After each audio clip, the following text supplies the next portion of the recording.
Train के AC coach में मेरे सामने की सीट पर बैठी लड़की ने मुझसे पूछा, हेलो, क्या आपके पास इस मोबाइल की पिन है? उसने अपने बैग से एक फ़ोन निकाला था और नया सिम कार्ड उसमें डालना चाहती थी, लेकिन सिम स्लॉट खोलने के लिए पिन की ज़रूरत पड़ती है, जो कि उसके पास नहीं थी। मैंने हाँ में गर्दन हिलाई और सीट के नीचे से अपना बैग निकालकर उसके टूल बॉक्स से पिन ढूंढकर लड़की को दे दी। लड़की ने थैंक्स कहते हुए पिन ले ली और सिम डालकर पिन मुझे वापस कर दी। थोड़ी देर बाद वो फिर से इधर उधर ताकने लगी। मुझसे रहा नहीं गया। मैंने पूछ लिया, कोई परेशानी है? वो बोली, सिम स्टार्ट नहीं हो रहा है। मैंने मोबाइल मांगा, उसमें मोबाइल मुझे दे दिया। मैंने मोबाइल देखकर उससे कहा कि ये सिम अभी एक्टिवेट नहीं हुआ है, थोड़ी देर में हो जाएगी और एक्टिव होने के बाद आईडी वेरिफिकेशन होगा, उसके बाद आप इसे इस्तेमाल कर सकेंगे। लड़की ने पूछा, आईडी वेरिफिकेशन क्यों? मैंने कहा, आजकल सिम वेरिफिकेशन के बाद एक्टिव होता है। जिस नाम से ये सिम खरीदी गई है उसका ब्यौरा पूछा जाएगा, बता देना। लड़की बुदबुदाई। ओह, मैंने दिलासा देते हुए कहा, इसमें कोई परेशानी की कोई बात नहीं है। वो अपने एक हाथ से दूसरा हाथ दबाती रही, मानो किसी परेशानी में हो। मैंने फिर विनम्रता से कहा, आपको कहीं बात करना है तो मेरा मोबाइल इस्तेमाल कर लीजिए। लड़की ने कहा, जी फिलहाल नहीं, थैंक यू, लेकिन ये सिम किस नाम से खरीदी गई है मुझे नहीं पता है। मैंने कहा, एक बार एक्टिव हो जाने दीजिए, जिसने आपको सिम दी है उसी के नाम की होगी। उसने कहा, ओके, कोशिश करते हैं। मैंने पूछा, आपका स्टेशन कहाँ है? लड़की ने कहा, दिल्ली। और आप? लड़की ने मुझसे पूछा। मैंने कहा, दिल्ली ही जा रहा हूँ, एक दिन का काम है। आप दिल्ली में रहती हैं या? लड़की बोली, नहीं नहीं, दिल्ली में कोई काम नहीं, मेरा घर है वहाँ पे। मैंने उत्सुकतावश ही पूछा। वो बोली, दरअसल ये दूसरी ट्रेन है जिसमें आज मैं हूँ और दिल्ली से तीसरी गाड़ी पकड़नी है, फिर हमेशा के लिए आज़ाद। आज़ाद? लेकिन किस तरह की कैद से? मुझे फिर जिज्ञासा हुई, आखिर किस कैद में थी ये कशमकश उलहड़ सी लड़की? लड़की बोली, उसी कैद में जिसमें हर लड़की होती है, जहाँ घर वाले कहें शादी कर लो, जब जैसा कहें वैसा करो। मैं घर से भाग चुकी हूँ। मुझे ताज्जुब हुआ, मगर अपने ताज्जुब को छुपाते हुए मैंने ही ऐसे ही हंसते हुए पूछा, अकेली भाग रही हैं? आपके साथ कोई नज़र नहीं आ रहा? बोली, अकेली नहीं, साथ में है कोई। कौन? मेरे प्रश्न खत्म नहीं हो रहे थे। दिल्ली से एक और ट्रेन पकड़ूंगी, फिर अगले स्टेशन पर वो मिलेगा और उसके बाद हम किसी को नहीं मिलेंगे। ओह, तो ये प्यार का मामला है? उसने कहा, जी। मैंने उसे बताया कि मैंने भी लव मैरिज की है। ये बात सुनकर वो खुश हो गई। बोली, वाह, कैसे, कब? लव मैरिज की बात सुनकर वो मुझसे बात करने में रुचि लेने लगी। मैंने कहा, कब, कैसे, कहाँ, वो मैं बाद में बताऊंगा, पहले आप यह बताओ, आपके घर में कौन कौन है? उसने होशियारी बरतते हुए कहा, वो मैं आपको क्यों बताऊं? मेरे घर में कोई भी हो सकता है। मेरे माँ, पापा, भाई, बहन भी हो सकते हैं। भाई ना हो, सिर्फ बहनें, या ये भी हो सकता है कि बहनें ना हो और 2-4 मुस्टंडे भाई हों। मतलब मैं आपका नाम भी नहीं पूछ सकता? मैंने काउंटर मारा। वो बोली, कुछ भी नाम हो सकता है मेरा, टीना, मीना, सबीना, अंजलि, कुछ भी। बहुत ताबूनी लड़की थी वो। थोड़ी इधर उधर की बातें करने के बाद मुझे टॉफ़ी दी, जैसे छोटे बच्चे देते हैं। क्लास में बोली, आज मेरा बर्थडे है। मैंने उसकी हथेली से टॉफ़ी उठाते हुए उसको बधाई दी और पूछा, कितने साल की हुई? वो बोली, 18। मतलब भागकर शादी करने की कानूनी उम्र हो गई है आपकी। मैंने काउंटर किया। वो हंसी। फिर कुछ देर में काफ़ी फ्रैंक हो चुके थे हम दोनों, जैसे बहुत पहले से जानते हो एक दूसरे को। मैंने उसे बताया कि मेरी उम्र 28 साल है, यानी 10 साल बड़ा हूँ। उसने चुटकी लेते हुए कहा, लग भी रहे हैं। मैं मुस्कुरा दिया। मैंने उससे पूछा, तुम घर से भाग आई हो? तुम्हारे चेहरे पर चिंता की निशान जरा सा भी नहीं है। इतनी बेफिक्र मैंने पहली बार देखी। खुद की तारीफ सुनकर वो खुश हुई। बोली, मुझे उसने पहले से ही समझा दिया है कि जब घर से निकलो तो बिल्कुल बिंदास रहना, घर वालों के बारे में बिल्कुल मत सोचना, बिल्कुल अपना मूड खराब मत करना, सिर्फ मेरे और हम दोनों के बारे में सोचना। और मैं वही कर रही हूँ। मैंने फिर चुटकीली कहा, उसने तुम्हें मुझ जैसा अनजान मुसाफिर से दूर रहने की सलाह नहीं दी? उसने हंसकर जवाब दिया, नहीं, शायद वो भूल गया होगा। ये बताना। मैंने उसके प्रेमी की तारीफ करते हुए कहा, वैसे तुम्हारा बॉयफ्रेंड काफ़ी टैलेंटेड है। उसने किस तरह से तुम्हें अकेले घर से रवाना किया? नई सिम और मोबाइल दिया, 3 ट्रेन बदलवाई ताकि कोई ट्रैक न कर सके। Very talented person. लड़की ने भी हामी भरी। बोली, हाँ, बहुत टैलेंटेड है वो, उसके जैसा कोई नहीं। मैंने उसे बताया कि मेरी शादी को 5 साल हुए हैं, एक बेटी है 2 साल की। ये देखो उसकी तस्वीर। मेरे फ़ोन पर बच्ची की तस्वीर देखकर उसके मुंह से निकल गया, सो क्यूट। मैंने उसे बताया कि जब ये पैदा हुई थी तब मैं कुवैत में था, एक पेट्रोल कंपनी में। बहुत अच्छी जॉब थी मेरी, बहुत अच्छी सैलरी थी। फिर कुछ महीनों बाद मैंने वो जॉब छोड़ दी और अपने ही कस्बे में काम करने लगा। लड़की ने पूछा, जॉब क्यों छोड़ी? मैंने कहा, बच्ची को पहली बार गोद में उठाया तो ऐसा लगा जैसे जन्नत मेरे हाथों में है। 30 दिन की छुट्टी पर घर आया था। वापस जाना था लेकिन जा न सका। इधर बच्ची का बचपन खर्च होता रहे, उधर पूरी दुनिया का कमा लूं, तब भी घाटे का सौदा है। मेरी 2 टके की नौकरी, बचपन उसका लाखों का। उसने पूछा, क्या बीवी बच्चों को साथ नहीं ले जा सकते थे?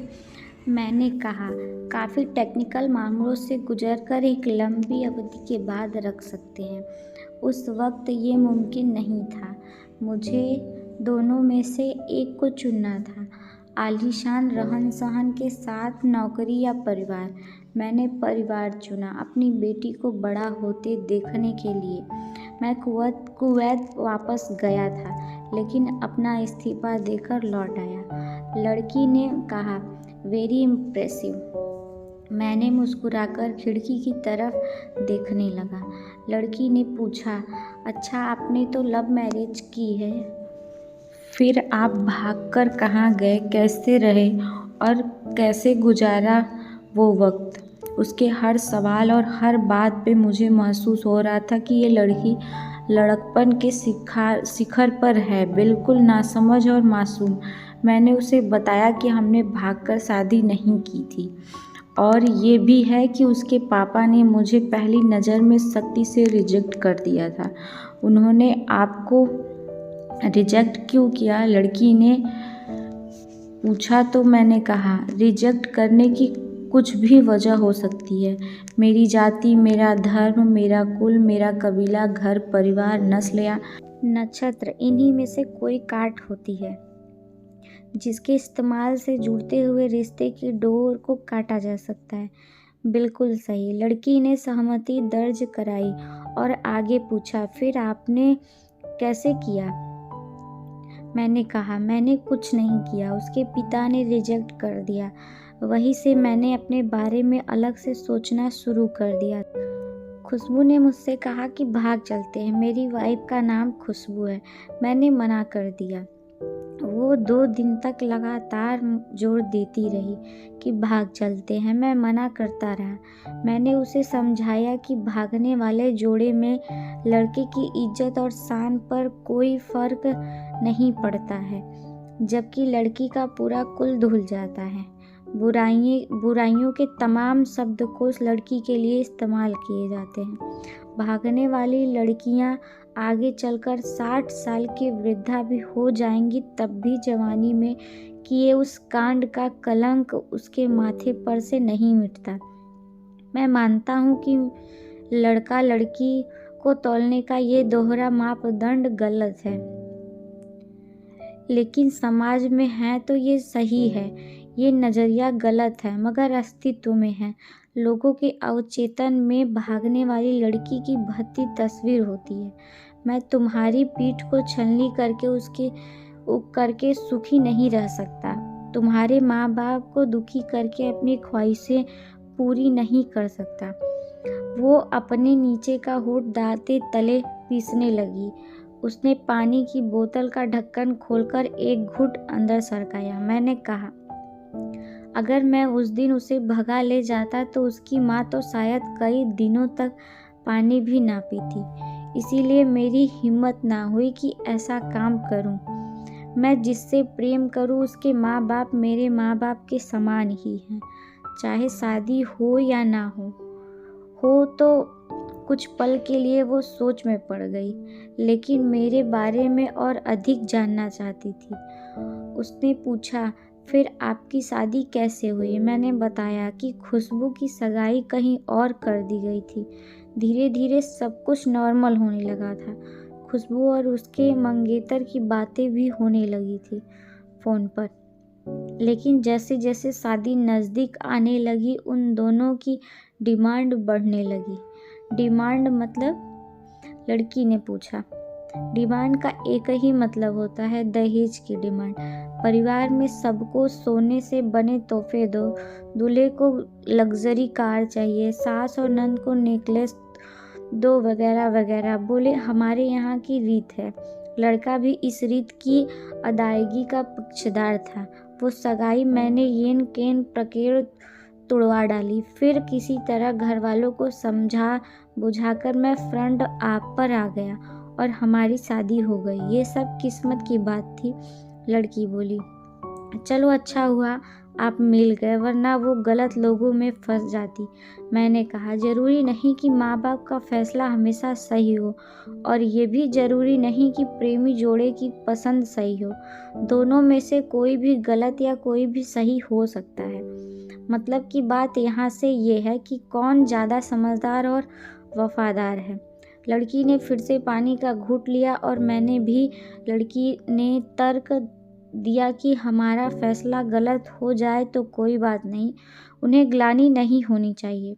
मैंने कहा, फैसला ऐसा हो जो दोनों का हो, औलाद और माता पिता दोनों की सहमति, वो सबसे सही है। बुरा मत मानना, मैं कहना चाहता हूँ कि तुम्हारा फैसला तुम दोनों का है, जिसमें तुम्हारे पेरेंट्स शामिल नहीं हैं, ना ही तुम्हारे इश्क का असली मतलब पता है। अभी उसने पूछा, क्या है इश्क का सही अर्थ? मैंने कहा, तुम इश्क में हो, तुम अपना सब कुछ छोड़कर चली आई, ये इश्क है। तुमने अक्ल का दखल नहीं दिया, ये इश्क है। नफ़ा नुकसान नहीं सोचा, ये इश्क है। तुम्हारा दिमाग दुनियादारी के फितूर से बिल्कुल खाली है। यानी तुम जिसके साथ जा रही हो वो इश्क में नहीं बल्कि होशियारी और हीरोगिरी में है। जो इश्क में होता है वो इतनी प्लानिंग नहीं कर पाता, 3 ट्रेनें नहीं बदलवा पाता, उसका दिमाग इतना काम ही नहीं कर पाता। कोई कहे मैं आशिक हूँ और वो सातिर भी हो, ये नामुमकिन है। फरहाद ने सीसी के लिए पहाड़ों को खोद नहर निकाल डाली थी और उसी नहर में उसका लहू बहा था। वो इश्क था। इश्क में कोई फ़कीर हो गया, कोई जोगी हो गया, किसी मांझी ने पहाड़ तोड़कर रास्ता निकाल लिया। लालच, वासना और हासिल करने का नाम इश्क नहीं है। इश्क समर्पण करने को कहते हैं, जिसमें इंसान सबसे पहले खुद का समर्पण करता है, जैसे तुमने किया। लेकिन तुम्हारे समर्पण हासिल करने के लिए था। लड़की अचानक से खो सी गई। उसकी खिलखिलाहट और लड़कपन एकदम से खामोशी में बदल गया। मुझे लगा मैं कुछ ज़्यादा बोल गया, फिर भी मैंने जारी रखा। मैंने कहा, प्यार तुम्हारे पापा तुमसे करते हैं। कुछ दिनों बाद उनका वजन आधा हो जाएगा। तुम्हारी माँ कई दिनों तक खाना नहीं खाएगी, ना पानी पिएगी, जबकि आपको अपने प्रेमी को आजमा कर देख लेना था। ना तो उसकी सेहत पर फर्क पड़ता, ना दिमाग पर। वो अक्लमंद है, अपने लिए अच्छा सोच लेता है। आजकल गली मोहल्ले के हर तीसरे लौंडे लफाड़े को जो इश्क हो जाता है वो इश्क नहीं है, वो सिनेमा जैसा कुछ है और कुछ नहीं। लड़की के चेहरे का रंग बदल गया, ऐसा लग रहा था वो अब यहाँ नहीं है, उसका दिमाग किसी अतीत में टहलने निकल गया है। मैं अपने फ़ोन को स्क्रॉल करने लगा, लेकिन मन की नज़र उसी के तरफ थी। थोड़ी ही देर में उसका और मेरा स्टेशन आ गया है। बात कहाँ से निकली थी और कहाँ पहुँच गई है। उसके मोबाइल पर मैसेज टोन बजी, देखा सिम एक्टिवेट हो चुका था। उसने चुपचाप बैग में से आगे का टिकट निकाला और फाड़ दिया। मुझे कहा एक कॉल करना है, मैंने मोबाइल दिया। उसने नंबर डायल करके कहा सॉरी पापा, और सिसक कर रोने लगी। सामने से पापा फ़ोन पर बेटी को संभालने की कोशिश करने लगे। उसने कहा पापा आप चिंता मत कीजिए, मैं बिल्कुल ठीक हूँ, मैं घर आ रही हूँ। दोनों तरफ से भावनाओं का सागर उमड़ पड़ा। हम ट्रेन से उतरे। उसने फिर से पिन मांगी, मैंने पिन दी। उसने मोबाइल से सिम निकाल कर तोड़ दी और मुझे पिन वापस कर दिया थैंक्स बोलकर। और फिर वो दूसरी ट्रेन पकड़कर घर की तरफ वापस लौट गई। आपको ये स्टोरी कैसी लगी प्लीज़ कमेंट करके ज़रूर बताइएगा। चैनल को सब्सक्राइब करिए, वीडियो को लाइक करिए एंड थैंक्स फॉर वॉचिंग।